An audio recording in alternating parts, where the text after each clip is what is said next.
Hey everyone.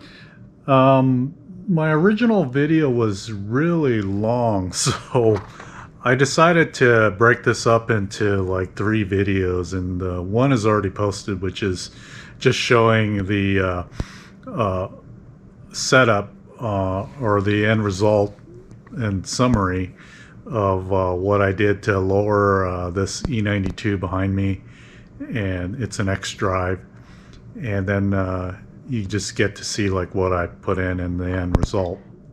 But this video is going to be about the probably more of a how-to, or showing the install more specifically on the Stanceparts Aircup system. And then there'll be another separate video which I think I'll make on just the coilover section. So I forgot to mention that I think the biggest reason why I'm doing this video is that I didn't find much information on how to lower the Xdrive, which this is the four-wheel drive version of the BMW E92, and a lot of the lowering kits don't lower the front very much. And I'll show you some pictures I think that I have of this and other Xdrive BMWs. But we're doing this partially because of appearance purposes. We wanted to actually see how low we can get it and practically drive it, mainly because we want this E92 BMW to handle a little better, and also to be able to go over bumps and entrances to driveways and parking structures, just because it is just a regular street car. And we're going to show you the parts we're going to use. So what we're going to be going with are the BC Racing BR Extreme Lows, but what we're going to add are these air cups by Stanceparts. I spent quite a bit of time talking to Martine from Stanceparts. They're from the Netherlands, and they had a nice setup where they go right onto this divorced rear coil system. A lot of the air cups I've seen were made for just the straight coilovers, so they go on something like this, but the divorce system needs a special cup so that it could fit just on that without the stem for the shock absorber. And then plus, since they had a lot of experience, he recommended the size difference to make the rear adjust correctly, and so we'll see how that goes. So that's why this is the spring that comes with the rears for the BMW E92, and this is the spring we're replacing it with, which is 20 millimeters shorter, but the similar spring rate. It came with 200s, and we're going to use a little bit softer one. There are a lot of options that you can buy from Stanceparts, or BC Racing, or you could even go to other manufacturers that have a lot of different coils. These are standard 62 millimeter by whatever length that you want and rate that you want. On the fronts, we actually have to change to a linear type of coil, because what comes on the BC Racing is actually, I don't know if it's very easy to tell, but this is a conical shape, and they need a linear coil in order for this cup to work correctly. So this fits in there. It looks like it almost would fit in there fine, but they recommend using a linear coil, and this actually fits nicely inside the cup, so you don't get any wander or walking. So this is what we're going to install. it should give you what is normally the sag. And if you don't know what sag is, it's whenever you lift up the vehicle, you're going to have the suspension relax and extend out to its full position. And then if whatever it, when you lower the car down and put it under all its weight, it actually compresses the suspension, and this allows it, because it basically compresses the spring, allows it to raise back up that amount. And so that'll make it so that this car, hopefully, you know, if we intend to lower it quite a bit. The Xdrive, we're going to do a measurement, but you can see there's quite a bit of space between the tire and the fender. These are the stock wheels and tires that are on it now. We have on order some different wheels and tires for this vehicle, but we want to be able to get down a little bit lower for just for appearance purposes, but also for handling purposes. This should give it a little bit better handling, mainly because not the spring rate as much as the shock absorber on this, I think, is going to be a lot better than the factory shocks on here have 170,000 miles, and it still feels pretty good, but probably time to replace them. They're not worn out yet, but kind of getting close. In the rears, you have a lot of space here also, so we want to cover that up a little bit, just for appearance wise, but mainly we want to be able to improve the handling and then also make it able to drive around on the streets on a daily basis, going over speed bumps or entrances to different places. But that's it for the parts, so we'll be starting with the air system, because we need to install this probably in the trunk. And I probably got a little bit ahead of myself when I started doing this, because I wasn't thinking I was going to do this video, but I went ahead and I actually made this plate to mount all of the air system on in the trunk, because I didn't want to just mount it directly to the floor of the vehicle, and then it probably going to make it a little bit more modular, so that so with that, we'll just get started. We need to do, because I always forget to do this, because you get all excited you want to get this all done and you forget to measure, like, so what did we do? So we're going to go ahead and measure the height of the vehicle, because when we go to set it, we need to know how much we're changing it. And we're just doing a simple measurement from the ground to the inner fender, and it's almost 26.5 inches. So I would say it's right around 26.5.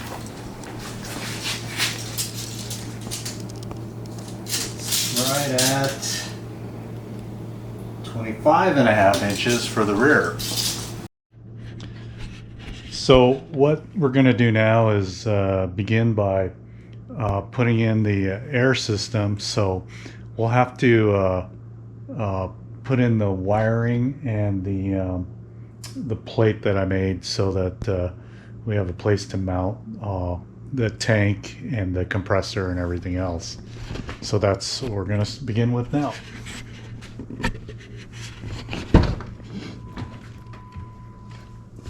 We're going to first remove, I think, the center console and the rear console, because I think we're going to actually mount the control buttons someplace in the rear console hatch.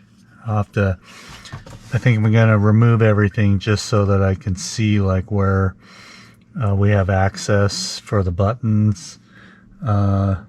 Maybe I might have to make a bracket or something, but hopefully I can mount it to the console. I'm gonna rob the power off of the accessory 12 volts that you see right here, and use that as the turn on switch, so when the key goes on that it'll power the relay for the air compressor and switch system. I'm also going to add a second switch. The kit that I received from Stanceparts has only one button or one switch to control the lift. So the kit came with this one switch to control both the front and the rear solenoids, but I'm going to add these two switches, or convert this over so that you have control for the front and rear on separate circuits, so that you'll have a separate switch for the front to go up and then the rear to go up.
So while taking this apart, I actually think I found the auxiliary power switch, or for the power for the auxiliary accessory port, or cigarette lighter.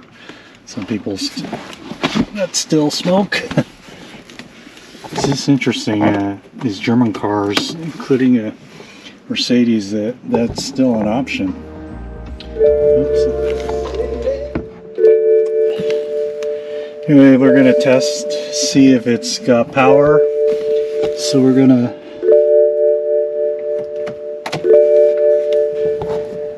turn the key on. Yep, we have battery voltage. Turn the key off.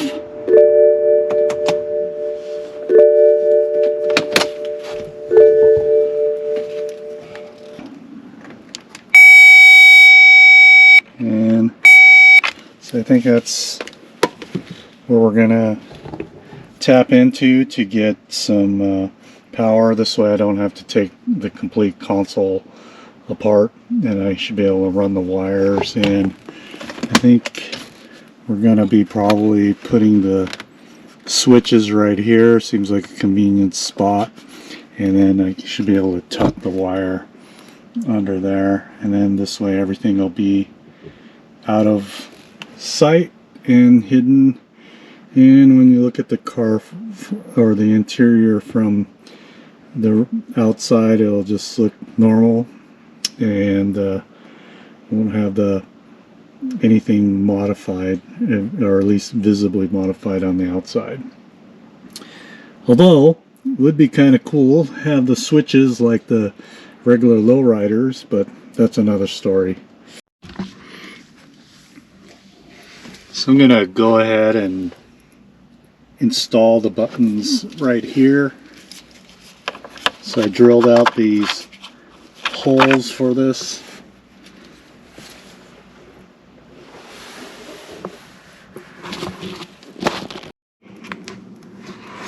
So I went ahead and ran the wire or wires to the back, and you can see where I installed the buttons, and that's the wiring. It's tucked underneath that center console, and then I'll replace the rear center console.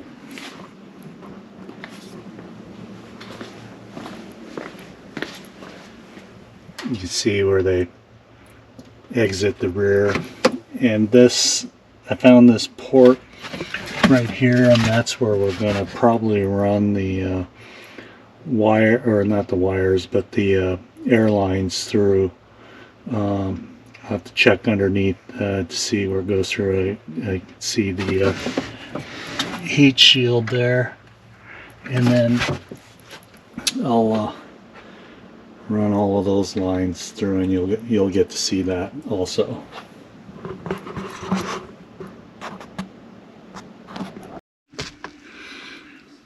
So now we're going to start on the running the lines, air lines for the air cup system.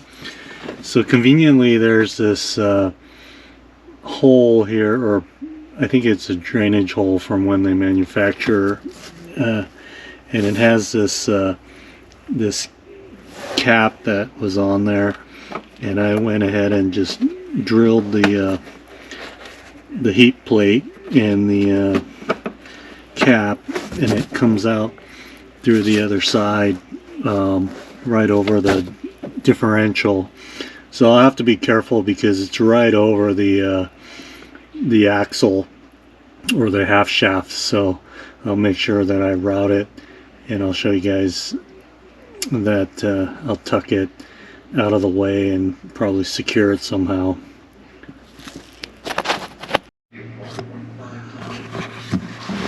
So I'm going to be running the airline. I don't know if you could see it, but it's going through that hole, and then I'm going to be following the fuel line. So we'll tie it off somehow to that, secure it.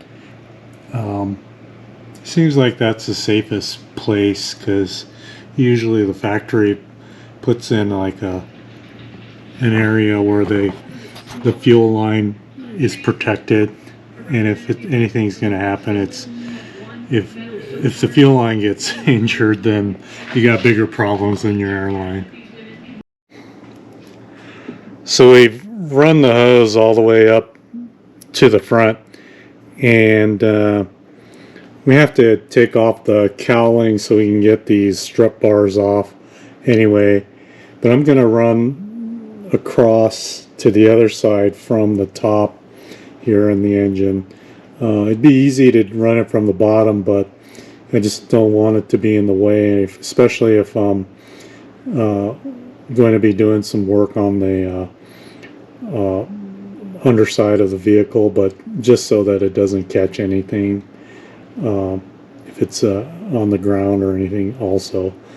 So I have the cowl off, and then the strut bars, and I already started to run the airline. So you can see it's gonna come out on the inside there, run across the back of the firewall, and then up to this other line where it's gonna tee off.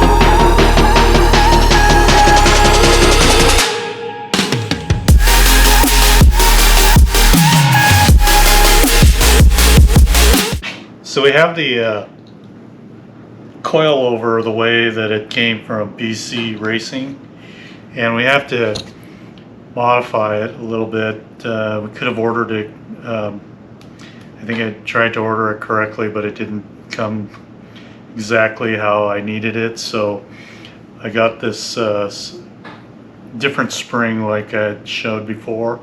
It's actually the same spring rate. It's 150 by, I forgot how long it is, but it's the same length. It's just a linear spring. And this is a conical spring, so it's actually larger on the top than it is in the bottom. It's 62 millimeter, but you need that in order for it to work with this cup. And so I'm gonna show you how I assemble this, or we're gonna assemble it. And the first thing that we have to do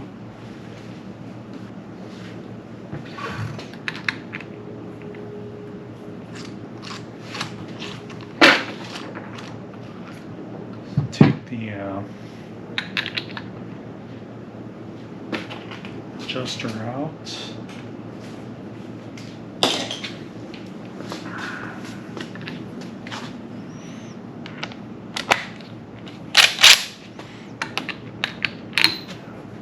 Relieve any tension. They come from the factory with preloaded. So you have to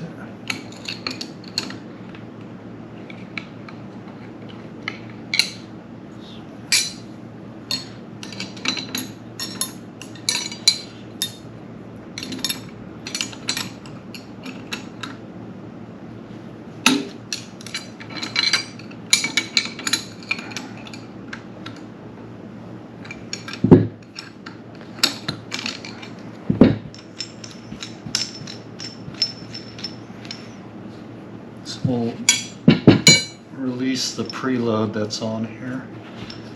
So, never want to undo the spring under tension.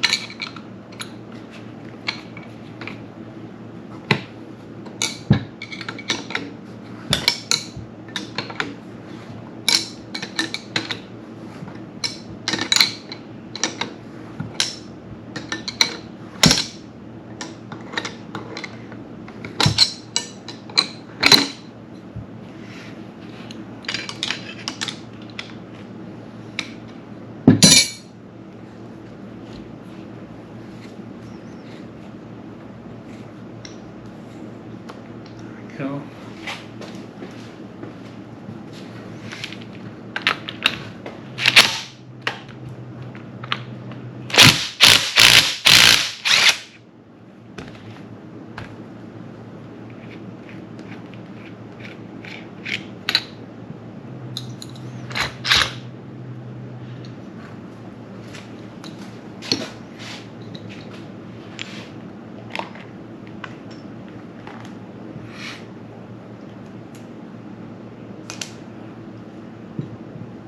So you can see when you look at the springs, this is a conical spring, so it's larger on the top, smaller on the bottom. This is linear, meaning it's same size top and bottom. And I wanted to check something together. So I wanted to know if we needed to trim this bump stop. And I think I will, just because once you add this piece to it, doesn't give it much travel, and I think it can travel a little further. So I'm gonna cut this just a little bit, probably right here.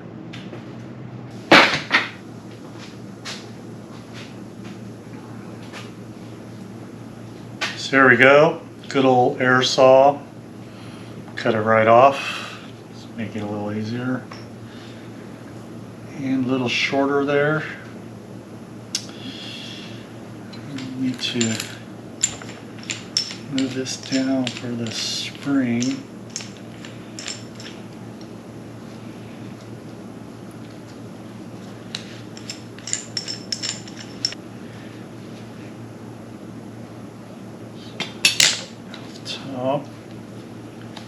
The air cup will go on. It needs to fit neatly onto the shaft.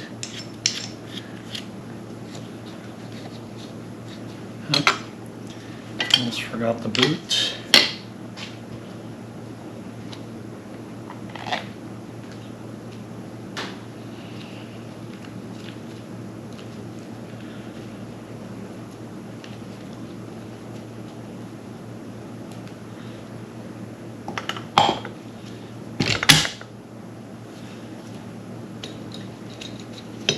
This is the pillow block.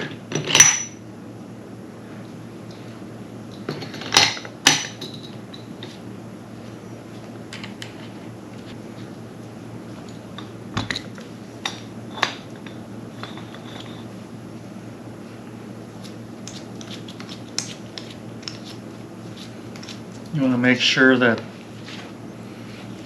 the spring is loose in there when you're tightening the pillow block down, just so that you know it's up against the shoulder of the shaft. And then you can run your preload after that.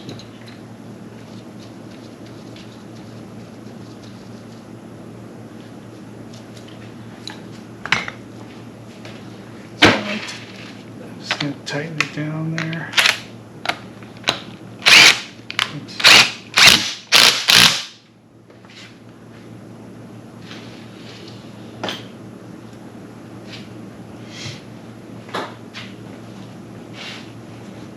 Then you want to run up your preload. There's a certain specification that you should follow, and I usually, depending on the application, will set it up for about 5 millimeters or so of preload to begin with, because the amount of preload that you have changes the amount of spring rate you have right off the bat. So the higher the preload, you literally can make the spring a little bit stiffer, but I don't like to put a whole bunch in there, because that was the whole purpose of a coilover, was actually to be able to change the springs to different springs, and it's pretty easy to do with these.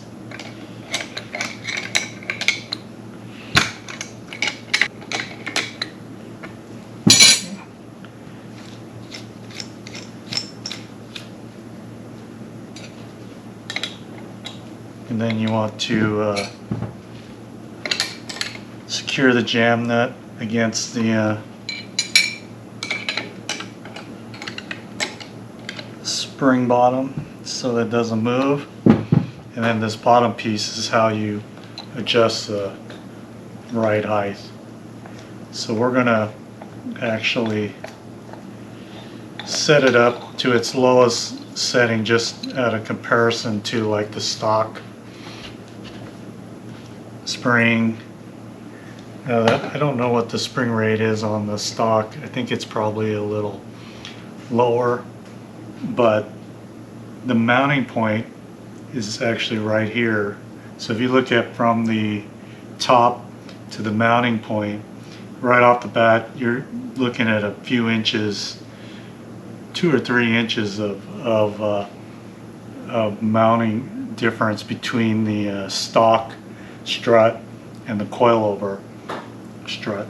So it should drop the front end by about that much, and then when you have the suspension droop, that's what the air cup is supposed to do, is from the weight of the vehicle, once it's on the spring, it's actually going to compress this spring a little bit, and then the design of the air cup is to actually lengthen this right when you add air to it. So there's a piston in here that pushes up on this spring right when you add air pressure in there. Oh, and I need to set it up, and I'm just going to set it up for its midpoint. a lot of people, I think, get confused with like the ride quality, and my belief is the ride quality actually is more dependent on the shock absorber than the springs themselves. And from my experience, I actually like to run like springs on the street that are fairly close to stock or more on the softer side, and then I control, like, depending on the type of streets that you're running on, I control the harshness of the ride with the shock absorber.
So here is the rear suspension setup, and what comes with the kit is this replacement spring and adjuster for the height, and then I actually got this other spring which is a little bit softer and a little, I think, 20 millimeters shorter.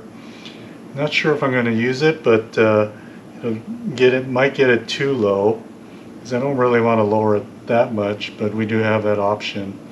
And then what happens is this part, which is the cup, will go over this, and then this goes on top. You can see as just before you even put it all together, it's a few inches shorter, but that's not under load. And then on the shock absorber, we'll need to transfer this bottom mount bushing and the top mount bushing, which go in between here, just so it cushions in the body. But it's pretty straightforward. You won't use this cup anymore, and I think you don't need this anymore either.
So I got the rear suspension put together, and I noticed a fairly big issue. And I don't know if you can see here, but I didn't realize, but it's the same thing that they have with the airbag systems. Usually you need to use a different A-arm and also the steering adjuster or steering link. I don't know what you call this, but it basically keeps the alignment of the suspension for rear steer. As you can see, once the suspension moves up and down, this is probably going to hit, well, it looks like it's obviously going to interfere with the cup. So I do know that they sell like different arms for this. This is looks like just stamped steel. I probably will get some new arms later, but for now, because I want to kind of finish this, I'm just going to C-notch this, just like how you lower a frame or C-notch a frame. I'm just going to put in a piece of steel here, weld it in, and then cut this out for relief for now. And then I'll probably purchase the modified A-arms, or maybe not. If it turns out okay, I might just leave it, but just concerned about making sure it's strong and doesn't interfere with anything. So interestingly, I was taking this arm off, and I noticed when I took this side off that it sprang out a little bit, and I noticed that it just needed a little bit to make the clearance. You can see it clears, and I actually moved it up and down just to see how much clearance it needed. And I remembered in the kit it came with these washers, which I wasn't sure what they're for. I don't know if that's what they're for, but I ended up putting it in. I don't know if you can see that, but it just spaced it out enough. It didn't change the alignment at all.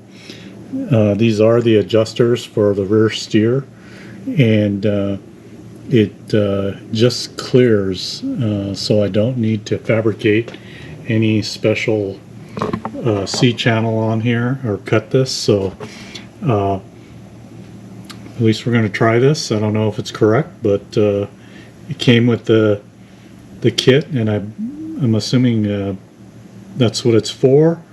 It said something about the strut towers, but I didn't see where it went onto the strut towers. Anyway, I think that this should be the solution.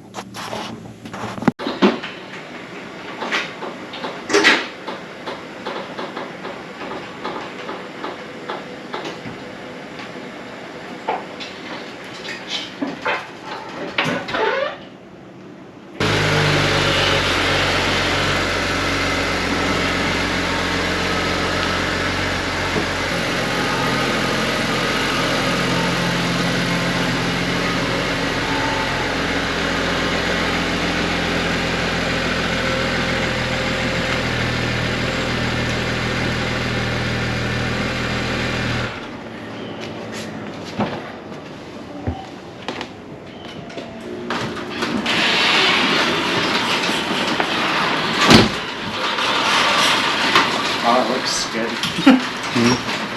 Looks low. Yeah.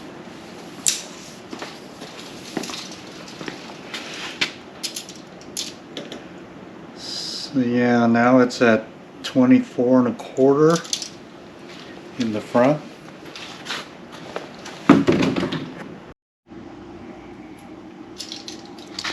So lowered the rear just a little bit, and now it's about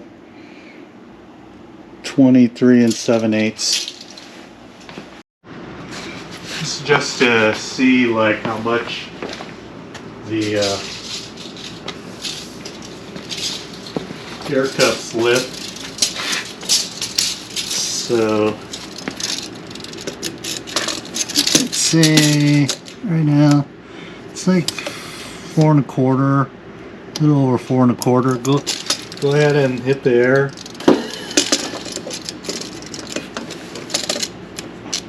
So yeah, it's pretty good. It gets it up to almost 6 inches there. Really? Yeah. And then go ahead and let it down. And not as big a deal obviously in the rear, but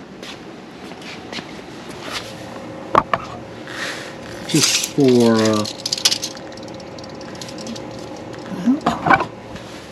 comparison's sake, I guess.